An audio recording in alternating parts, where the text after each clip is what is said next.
Star प्रवाह वाहिनीवर लपंडाव ही नवी कोरी मालिका लवकरच प्रेक्षकांच्या भेटीला येत आहे। या मालिकेत ठिपक्यांची रांगोळी फेम अभिनेता चेतन वडनेरे प्रमुख भूमिकेत दिसणार आहे।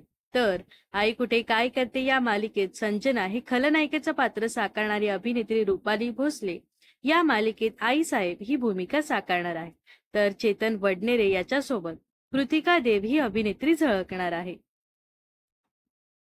तर लपंडाव या मालिकेमुळे स्टार प्रवाहावरील कोणती जुनी मालिका प्रेक्षकांचा निरोप घेणार याची चर्चा सध्या सोशल मीडियावर रंगली आहे। याच दरम्यान स्टार प्रवाह ही टीआरपीच्या यादीमध्ये सर्वात जास्त टीआरपी घेणारी वाहिनी ठरली आहे। स्टार प्रवाहाच्या बऱ्याचशा मालिका चांगल्या टीआरपी घेणाऱ्या आहेत, तर आता याच मालिकांमधील सर्वात कमी टीआरपी घेणारी मालिका प्रेक्षकांचा निरोप घेणार असल्याचं कळतंय। सध्या स्टार प्रवाहावर प्रसारित होणाऱ्या प्राईम टाइमच्या मालिकांचा टीआरपी चांगला आहे, त्यामुळे प्राईम टाइमच्या कोणत्याही मालिका बंद होणार नाहीयेत। मिळालेल्या माहितीनुसार ही नवीन मालिका स्टार प्रवाहावर दुपारी प्रसारित केली जाणार आहे। सूत्रांनी दिलेल्या माहितीनुसार लपंडाव या नव्या मालिकेसाठी दुपारी 1:30 वाजता प्रसारित होणारी मुरंबा ही मालिका प्रेक्षकांचा निरोप घेत असल्याचं बोललं जात आहे।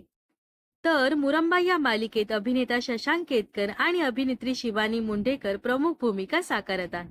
तर ही मालिका बंद करून त्या मालिकेच्या जागी पुढच्या महिन्यात लपंडाव ही मालिका प्रसारित केली जाईल। तर तुम्हाला काय वाटतं, स्टार प्रवाहाच्या कोणत्या जुन्या मालिकेने प्रेक्षकांचा निरोप घ्यावा हे नक्कीच कमेंट्स मध्ये सांगा व अशाच मनोरंजन विश्वातील ताज्या घडामोडी जाणून घेण्यासाठी नक्कीच आपल्या चॅनलला सबस्क्राईब आणि फॉलो करायला विसरू नका।